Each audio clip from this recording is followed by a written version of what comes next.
Everyone, welcome to the girls power Pooja. और दोस्तों मैं हूं पूजा।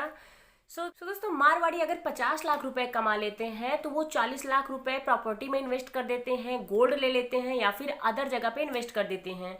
लेकिन हम लोगों में क्या होता है, मिडिल क्लास फैमिली वालों में क्या होता है या फिर ब्राह्मण और क्षत्रिय में क्या होता है, अगर वो 50 लाख रुपए कमा लेते हैं तो वो लेकर के आते हैं कोई भी न्यू 4 व्हीलर, फॉर्चूनर, फिर बोलेरो लेकर के आते हैं और उसके पीछे लिखवाते हैं क्षत्रिय ब्राह्मण। दोस्तों अगर कोई भी इमरजेंसी आपके ऊपर पड़ती है, अनप्लान इमरजेंसी आती है, तो मारवाड़ी के पास 40 लाख रुपए तो सेफ ही सेफ है, क्योंकि वो 40 लाख रुपए उन्होंने गोल्ड में इन्वेस्ट किए, प्रॉपर्टी में इन्वेस्ट किया, और जो कि डबल भी हो जाते हैं, कभी कभी डबल से कम भी हो जाते हैं, कभी कभी डबल से ज़्यादा भी हो जाते हैं। दोस्तों जैसे ही कोई अनप्लान एक्सीडेंट होता है, फिर कोई भी हादसा उनके साथ होता है, डायरेक्टली वो जो उनका सोना है उसको बेच करके वो पैसा वहां पर लगा देते हैं।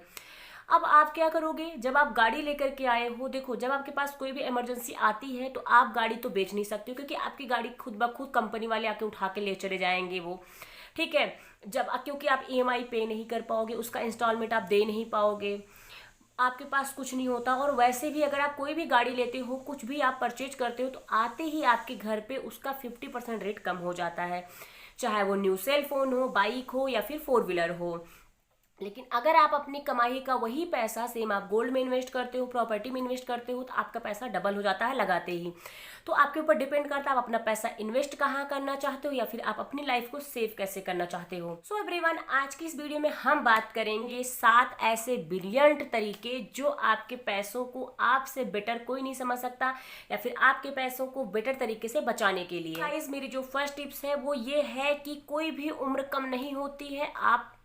तुरंत से शुरू कर दें, अभी कुछ भी नहीं बीता है। जितना पॉसिबल हो सके, जितना आपके पास समय हो, जितना पॉसिबल से कम उम्र से आप उसमें सेविंग करना, इन्वेस्ट करना स्टार्ट कर दें दोस्तों। दोस्तों मैं अपने पर्सनल तजुर्बे से बता रही हूँ कि मेरी मैरिज को 8 ईयर्स हो चुके हैं और मैं 8 ईयर्स में इतना कुछ सीख चुकी हूँ। मनी इन्वेस्टिंग को लेकर के, साथ ही साथ मनी मैनेजमेंट को लेकर के मैं बहुत कुछ सीख चुकी हूँ। और मैं आपको यही सजेस्ट करूँगी कि आपकी उम्र कोई भी हो, आप 15 साल हैं, 20 साल हैं, 18 साल हैं, या फिर आप 20 साल से नीचे के हैं, तो आप अभी से ही अपने पैसों को इन्वेस्ट करना स्टार्ट कर दें। अगर आप जॉब नहीं करते हैं, जो आपको पॉकेट मनी मिलती है, या फिर आप कहीं से भी अर्न करते हैं, कोई साइड आपका कुछ भी है, आप चैनल वगैरह चलाते हैं या फिर सोशल मीडिया से जुड़े हुए हैं, या फिर आप ट्यूशन वगैरह करते हैं, तो उसका थोड़ा सा हिस्सा, आप थोड़ा सा पार्ट उसका अभी से ही इन्वेस्ट कर दें। कोई भी आप एज लिमिट में मत देखो कि हाँ मैं 25 खो जाऊंगा, 30 खो जाऊंगा तब सेविंग स्टार्ट करूंगा, क्योंकि अगर आप जो आज सेव कर ले रहे हो वही पैसा आगे चल करके आपका बढ़ भी जाएगा, साथ ही साथ आपके अंदर एक सेविंग की आदत आ जाएगी। तो दोस्तों इसको हम 2 पार्ट में डिवाइड करते हैं, saving your money and investing your money. दोस्तों सबसे पहले आपको अपने पैसों को बचाना है। बचत करने के बहुत सारे तरीके हैं और मैंने इसके ऊपर अनलिमिटेड वीडियो अपलोड की है, आप लोग मनी सेविंग प्लेलिस्ट में जाकर के डायरेक्टली चेकआउट कर सकते हैं। साथ ही इसका जो सेकंड तरीका है वो है इन्वेस्टिंग मनी। सेव किए गए पैसों को आप तुरंत इन्वेस्ट करें, आरडी कराएं, एफडी कराएं, कुछ भी आप कहीं पे भी डाल सकते हैं, एसआईपी के द्वारा म्यूचुअल फंड में डाल सकते हैं, या फिर बहुत सारे बीमा वगैरह है, एलआईसी वगैरह, आप वहाँ पे भी इसे इन्वेस्ट कर सकते हैं। हाँ दोस्तों, आप सोच समझ करके ही इसे इन्वेस्ट करें। दोस्तों बात करूँ मैं अपने सेकंड टिप्स की, तो आपने सोशल इन्फ्लुएंसर को या फिर अपने किसी फ्रेंड को, अपने किसी एलआईसी एजेंट फ्रेंड को देख करके या फिर उसकी स्कीम सुन करके आप कभी भी पैसे को इन्वेस्ट मत करें, ना ही आप उसको देख करके अपने पैसे को सेव करें, क्योंकि दोस्तों हमारी इनकम बहुत अलग अलग है, हमारे खर्चे भी बहुत अलग हैं। और दोस्तों अगर हम किसी को भी या फिर अपने सोशल मीडिया फ्रेंड को, या फिर देखो आजकल यूट्यूब पे आपको बहुत सारी वीडियो मिल जाएगी मनी इन्वेस्टिंग को लेकर के, साथ ही साथ मनी सेविंग वीडियो भी मिल जाएगी, और लोग बहुत अलग अलग तरीके से आपको आइडिया देते मिल जाएंगे कि एलआईसी में डालो, एसआईपी में डालो, या फिर इतने पैसे की आईडी कराओ, इतने पैसा का ये कराओ, क्योंकि 2 से 3 साल बाद आपका जो फ्रेंड है वो तो चेंज हो जाएगा। आपके फ्रेंड को क्या होता है, उसको प्रॉफिट मिलता है, प्रॉफिट के लिए आपको वो सजेस्ट करता है कि प्लीज़ आप इसमें थोड़ा इन्वेस्ट करो। और 4 से 5 साल बाद अगर उसने वो कंपनी छोड़ दी या फिर वो बीमा बंद हो गया, तो हार में किसको होगा, आपको होगा ना। तो आप कभी भी दिखावे के लिए फिर किसी को फॉलो करके आप सेव मत करो, आप अपने ऊपर ट्रस्ट करके, या फिर आपको जो ज़रूरत है, या फिर जिस वाले बैंक में, जिस आईडीएफसी में, जिसके बारे में आपको बहुत अच्छी तरीके से नॉलेज है, उसी में आप अपना पैसा इन्वेस्ट करो, उसी में आप अपना पैसा जमा करो। तो दोस्तों कभी भी सक्सेस स्टोरी को देख कर क्या फॉलो मत करें। देखो बहुत सारे यूट्यूब पे वीडियो मिलेंगी जिससे मिलियन फॉलोवर है, या फिर मिलियन मिलियन मिलियन उसके व्यूअर हैं, तो उनमें क्या ऐसा हमें लगता है कि यार इतने लोगों ने देखा है, वो झूठ थोड़ी ना बोल रहा है बंदा, तो उसको देख करके आपने इन्वेस्ट कर लिया। लेकिन देखो अगर कोई भी सक्सेस हुआ है बंदा या फिर कुछ भी हुआ है तो 100 में से एक ही बंदा सक्सेस, जरूरी नहीं कि हम भी वैसे सक्सेस हो जाएं या फिर उसी तरीके से हमें भी मिल जाए, क्योंकि सक्सेस के पीछे हमारी मेहनत भी होती है और बहुत सारे रीजन होते हैं जो अलग अलग तरीके से होते हैं। तो आपने एक कहावत भी सुनी होगी कि कुछ पाने के लिए कुछ खोना पड़ता है, वैसे ही सक्सेस के पीछे आपको बहुत कुछ खोना पड़ता है, फिर बहुत कुछ उसने खोया है, तो आप उनको देख करके कभी भी फॉलो ना करें। तो दोस्तों बात करूं मैं अपने थर्ड टिप की, जो कि मैं हर एक वीडियो में आपको बोलती हूँ, हर महीने आपका पैसा कहाँ जाता है इसका आप डेटा बनाना शुरू करें। अब मैं आपको ये नहीं बोल रही हूँ कि सुई से लेकर के 10 रुपये 20 रुपये का आप डेटा बनाना शुरू करें, लेकिन हाँ दोस्तों आप उसका डेटा बनाएं, जैसे ग्रॉसरी लिस्ट कितने की है, आपकी EMI कितना कट रही है, आप जो मिनिमम इंस्टॉलमेंट देना चाहते हैं उसको कितना पे करना चाहते हैं, उसके लिए भी अलग से डेटा बनाएं। साथ ही दोस्तों बच्चों की फीस कितनी जा रही है, रेंट कितना पे कर रहे हैं, साथ ही आपका ट्रेवल पे कितना लग रहा है, वाईफाई कनेक्शन कितना पे कर रहे हैं, या फिर आपके ऑफिस का कितना रेंट है, आप अपने वर्कर को कितना पे कर रहे हैं, या फिर आपकी सैलरी कितनी आपके पास आ रही है, आपकी इनकम कहाँ कहाँ से हो रही है, आपको कितना लॉस हुआ है इस महीने, इन सब का आप डेटा बनाना स्टार्ट करें। सो दोस्तों मेरा क्या है, मैं पहले एक डायरी रखती थी अपने पास और उसमें नोट डाउन करके रखती थी कि आज मेरे घर में ये आया है, या फिर हम ये लेने गए थे, इतने का हमारे घर में ये आया। इससे क्या था, हमें कुछ टाइम बाद पता चलने लग गया कि यार मैं बहुत फिजूल खर्ची करती हूँ। जैसे कि मेरे पास सैंडल है, तब भी मैं देखी मुझे अच्छा लग गया, मैं वो परचेज कर ली, मैं पर्स परचेज कर ली, कपड़े ले लिए, हम बेवजह मॉल गए हैं और वहाँ पे हमें लेना कुछ और था और हम उठा करके कुछ और लेकर गए, क्योंकि उस पर ऑफर था, 10-15 रुपये बच रहे थे, 15 रुपये बचाने के चक्कर में 500 रुपये खर्च करके चली आई। तो जब मैं डेटा अपना उसे मंथ के एंड में रीड आउट करती थी या फिर उस पर नज़र दौड़ाती थी, तो हमें पता चलता था यार ये फिजूल खर्ची है, हमने यहाँ पे वेस्ट किया, अब अगली टाइम पे हम इसे कम करेंगे। सो दोस्तों कम करते करते मेरी आजकल वही आदत बन गई, अब मैं कोई भी फिजूल खर्च नहीं करती हूँ, जाने से पहले लिस्टिंग करती हूँ और लिस्ट देख करके ही शॉपिंग करती हूँ, डायरेक्टली अपने आप चले आते हैं। हाँ हम ऐसा नहीं कि मौज मस्ती नहीं करते हैं या फिर खाते पीते नहीं हैं या फिर बहुत ज़्यादा कंजूसी करते हैं, बट हाँ मैनेज करके चलते हैं। जब आप मैनेज करके चलोगे तो आपका सब कुछ हो जाता है, इजीली वे से हो जाता है, और सामने वाले बंदे को कभी भी पता नहीं चलता है कि आपके पास पैसे हैं या नहीं हैं, क्योंकि आप मैनेज करके चलते हो। आपका हर महीना एक ही तरीके से गुजरता है, एक ही वे में गुजरता है, आपको कोई भी दिक्कत, कभी भी तंगी या फिर ज़्यादा कैश फ्लो का कोई भी इफेक्ट आपके लाइफ पे नहीं पड़ता है। दोस्तों बात करूँ टिप्स नंबर 5 की, तो शो ऑफ करने के लिए कभी भी अपने पैसों को खर्च मत करें। अब दोस्तों हमारे इंडिया में बहुत बड़ी प्रॉब्लम यही है आजकल के यूथ को लेकर के, क्योंकि हम एक दूसरों को देख देख करके शो ऑफ बहुत करते हैं। कोई भी सोशल इन्फ्लुएंसर है, अगर वो किसी भी ब्रांड के ड्रेस का ऐड कर रही है या फिर उसका वो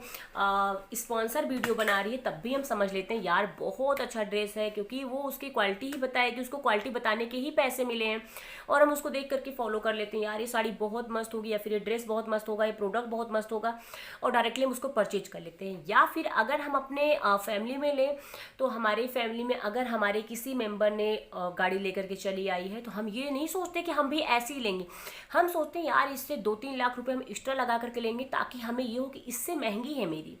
या फिर उसने कहीं ज़मीन ले ली तो हम ये भी सोचते हैं कि यार हम इससे थोड़ा बड़ा सा लेंगे, क्योंकि हमें ये दिखाना है कि मेरा तो बड़ा है आपसे। या फिर किसी को दिखावे के चक्कर में, किसी को इम्प्रेस करने के चक्कर में हम आईफोन परचेज कर लेते हैं, बाइक ले लेते हैं, कोई अच्छी बाइक ले लेते हैं, तो इससे हमारे बहुत सारे पैसे वेस्ट हो जाते हैं। और देखो जिसको आप दिखाते हो उसको कोई प्रॉब्लम नहीं होती, बट आपके जेब पे इफेक्ट पड़ता है, आप खुद ही कंगाल हो जाते हो। तो किसी को दिखाने के चक्कर में, किसी को जलाने के चक्कर में अपने घर की आई हुई लक्ष्मी को कभी भी आप बाहर ना निकालें, या फिर उसको कभी भी बिना फालतू वाला खर्च ना करें। फिर दोस्तों इसमें एक बात और मैं बता दूं आपको कि आप पर्सनल लोन लेने से बचें, चाहे वो आपका हनीमून लोन हो, होम लोन हो, एजुकेशन लोन हो, या फिर आपकी लग्जरी लाइफ जीने के लिए लोन हो। तो इससे क्या होता है, हम लग्जरी लाइफ जी तो लेते हैं, लेकिन जब बाद में हमें उसका इंस्टॉलमेंट पे करना पड़ता है, EMI पे करनी पड़ती है, बहुत दिक्कत होती है। तो इससे बचने के लिए शो ऑफ करना हमें बंद करना पड़ेगा। और दोस्तों इसमें सबसे बड़ा लोन हमारा होता है क्रेडिट कार्ड, क्योंकि क्रेडिट कार्ड में हम तुरंत पे तो कर देते हैं, और क्रेडिट कार्ड के लिए कंपनी वाले ऑफर भी देते हैं, क्योंकि भाई उनको ज़्यादा बेनिफिट होता है। और हाँ क्रेडिट कार्ड से हमें GST भी पे करना पड़ता है, क्योंकि अगर आपका पहले आप समय से पहले उसका जो पेमेंट है वो पे कर देते हो क्रेडिट कार्ड का लोन, तो आपको GST भी देनी पड़ती है। बट डेबिट कार्ड या फिर अदर उसमें ऐसा नहीं होता, तो आप कोशिश करें हमेशा कैश से शॉपिंग करने के साथ ही शो ऑफ करने से आप हमेशा बचें। दोस्तों बात करूँ मैं टिप्स नंबर 5 की, तो फैमिली और इन्वेस्टमेंट को आप हमेशा अलग रखें। मेरा कहने का मतलब ये है कि आपने ये वाली कहावत ज़रूर सुनी होगी, अगर आपको अच्छे तरीके से परिवार को चलाना है तो आप हमेशा दिल का यूज लें, आप वहाँ पर दिमाग यूज ना लें। अगर आप वहाँ पर दिमाग यूज करेंगे लड़ाई झगड़े होना शुरू हो जाएंगे। अगर आप 2 फैमिली मिलकर के रहते हैं, ज्वाइंट फैमिली में रहते हैं, तो हमेशा ये बीबियाँ बोलती हैं कि देख लो हमारा ज़्यादा खर्चा आ रहा है उसका कम है, या फिर हम ज़्यादा लगा रहे हैं वो कम लगा रहा है, या फिर वो अच्छा ली है हम क्यों नहीं ले पा रहे, हमारा सेम ही तो इनकम है, सेम ही तो खर्चे हैं, फिर हम क्यों नहीं ले पा रहे हैं। तो आप हमेशा अपने परिवार में दिमाग ना लगाएं, हमेशा आप दिल का प्रयोग करें। इससे क्या होगा, आपकी बॉन्डिंग बहुत अच्छी होगी, आपका परिवार बहुत मजबूत रहेगा।